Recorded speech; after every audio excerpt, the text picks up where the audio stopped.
తాకట్లో ఉన్న బంగారాన్ని విడిపించి ఆ రోజున మార్కెట్ ధర కట్టి మిగిలిన డబ్బును మీకు అందిస్తుంది కొమ్మూరి గోల్డ్.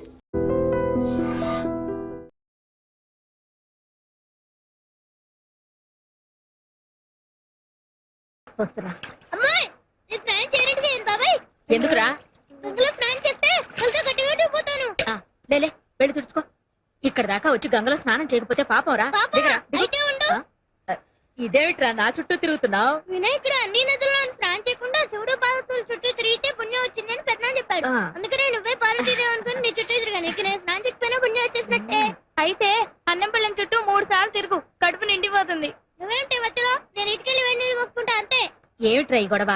ఇంత పెద్దవాడివై కూడా చెప్పిన మాట వినిపించుకోవేంట్రా? నేను పెద్దవాడిని ఏమిటి? మరి ఇంకా చంటి కుర్రాన్ని అనుకుంటున్నావా? నేను పెద్దనాన్న కన్నా పెద్దవాడినా? చాలా పెద్దవాడివి. మరి పెద్దనాన్న అంత పెద్దవాడితే పెద్దనానికి ఇంకా మీసాలు ఎందుకు రాలేదు? ఓరి బడవా, మీ పెద్దనాన్ననే అడుగు గాని రా. ఆయన్నే అడుగు, ఆయనే చెప్తారు. రారా, మీ పెద్దనాన్ననే అడుగు. ఏమిటోనండి, పిల్లలు గుర్తుకొస్తున్నారు. వాళ్ళమ్మ పోయిన దగ్గర నుంచి వాళ్ళని నా చేతులతోనే పెంచాను. పైగా ప్రతి క్షణం నా కళ్ళల్లో బతుకుతున్నారు. అవును, ఇవాళ సాయి పుట్టినరోజు కదూ? అవునండి. దీర్ఘాయుష్మాన్. ప్రతి పుట్టినరోజున వాడికి నా చేతులతోనే తలంటి స్నానం చేయించేదాన్ని. ఇవాళ వాళ్ళ అమ్మని ఏం బాధపడుతున్నాడో ఏమిటో. నా మాట విన్నా నాన్న. సాయి ఎందుకో ఉన్నట్టు పడిపోయారు పిన్ని.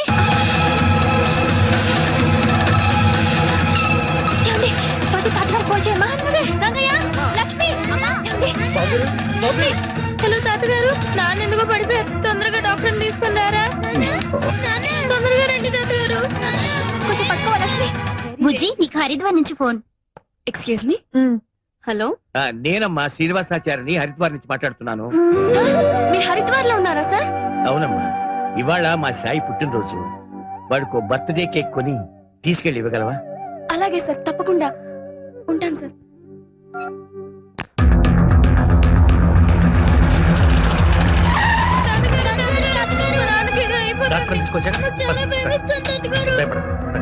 ఏమైందమ్మా?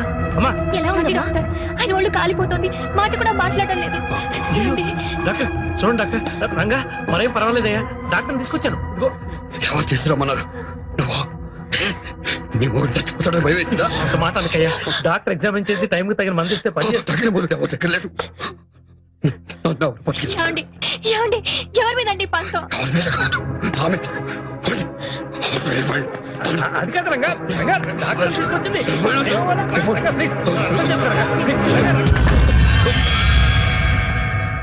మీరు అంబులెన్స్ ఫోన్ చేసి పిలిపించండి. We shall admit him in hospital. ఏమండి, ఒక్కసారి తలుపు తీయండి, నా మాట వినండి. ఈ అరిష్టానికి అంతటికి కారణం నేను. మీ అన్నయ్య వదిన వెళ్ళిపోయింది మీరన్న మాటలు కాదండి, నా వల్లే వెళ్ళిపోయారు. ఆ నిజమేంటో చెప్తాను, తలుపు తీయండి.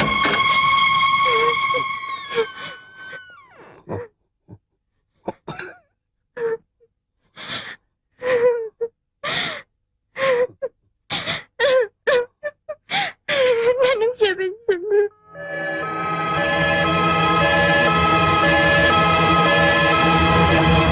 అవునండి, మీకు చేసిన పాపానికి నన్ను శిక్షించండి, చెప్పండి. కానీ చివరి వరంగా మీ ప్రాణాలు కాపాడుకునే అవకాశం ఇవ్వండి.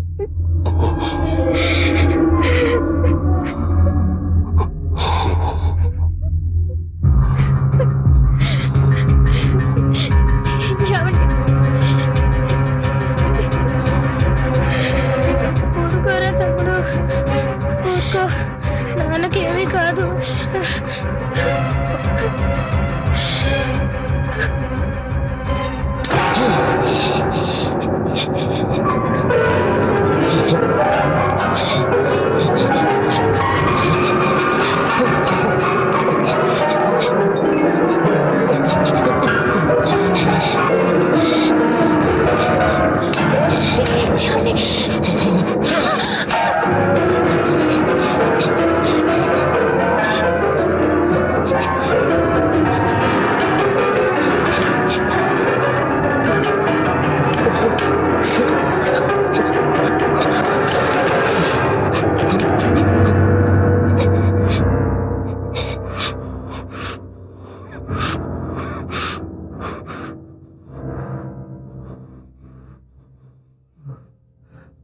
పెద్దన్నయ్య దగ్గర నుంచి ఫోన్ వచ్చింది.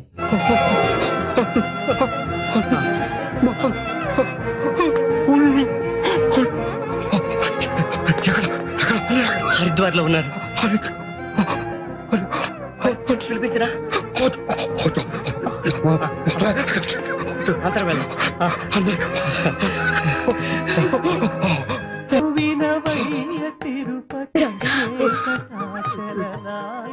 రంగా రంగా నాన్న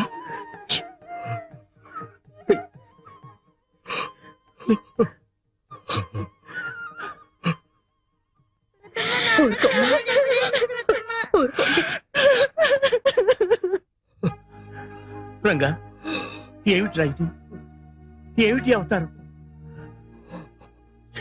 తప్పకే శిక్ష అనుభవిస్తున్నాను. ఏమిటి నువ్వు చేసిన తప్పు? ఎప్పుడు మాట విని నీతో మాట్లాడాను. ఇట్లాంటి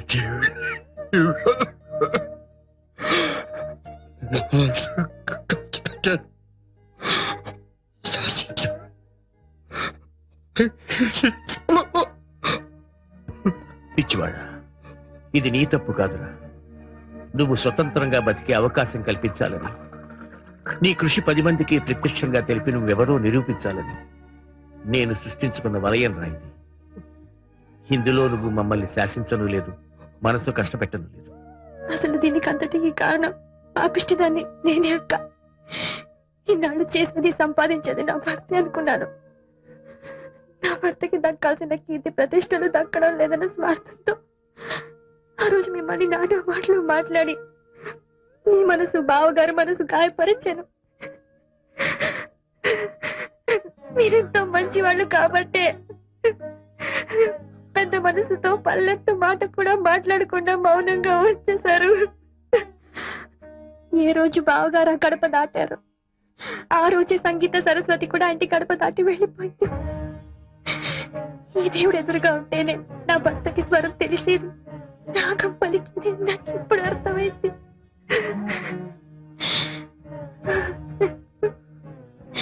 మహాలక్ష్మిలా ఉన్నానని నన్ను మీ ఇంటికి తెచ్చుకున్నందుకు మందరలా ప్రవర్తించి అన్నదమ్ములు వచ్చి చిచ్చు పెట్టాను.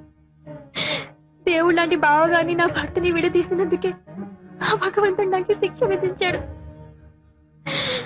అక్క, నేను కోరుకున్నది ఇది కాదక్క. నాకు కావాల్సింది నా భర్త సుఖంగా ఉండడం. ఆయన మామూలు మనిషి కావాలంటే ఆయన మీరే కాపాడాలక్క. నీ భర్తని శ్రీరామచంద్రుడి దగ్గరికి తీసుకొచ్చావు, ఆయనే చూసుకుంటారమ్మా. వాడి గొంతు ఇలా అయిపోవటానికి కారణం ఏమిటి? ఈ మధ్యన ఏమైనా జబ్బు చేసిందా? అదే జబ్బు కాదండి, మనోవేత్త రేగిన మంటలతో గొంతు మోగపోయింది. మరి డాక్టర్లకు చూపించలేదా? ఎవరికి చూపించుకోలేని మొండికేశాడు. ఏ ఎందుకని?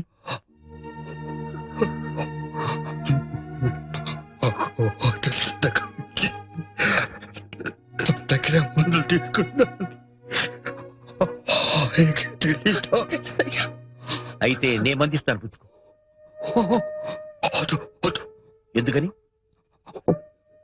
మందు తీసుకుంటాను కానీ తిరిగి ప్రతిఫలంగా పడి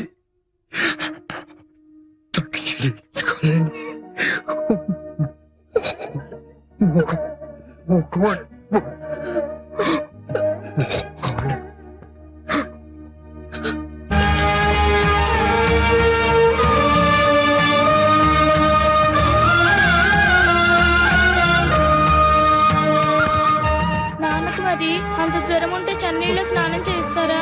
ఏం పర్వాలేదమ్మా, బాబు గారికి అన్ని తెలుసు కదా. నెమ్మదిగా దిగండి. పెద్దమ్మ పెద్దమ్మ, నాన్నకి ఏం కాదు కదా పెద్దమ్మ. అందుకేగా గంగా భవానీని వేడుకుంటున్నది.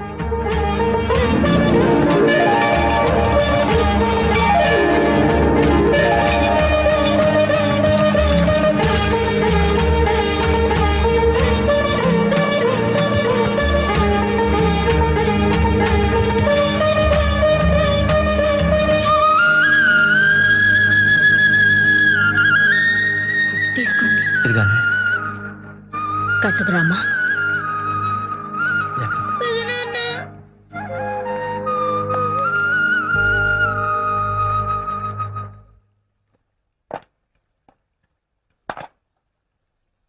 నాకు తొందరగా తగ్గిపోవడానికి మంచి మంది చూపండి నాన్న. అలాగేనమ్మా.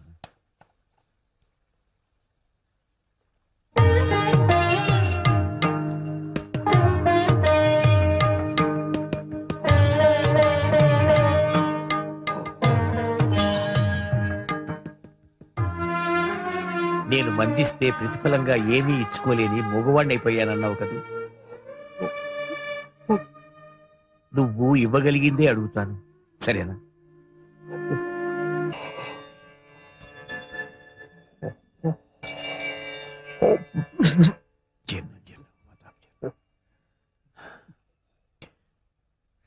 ఏది ఒక్కసారి అన్నాను.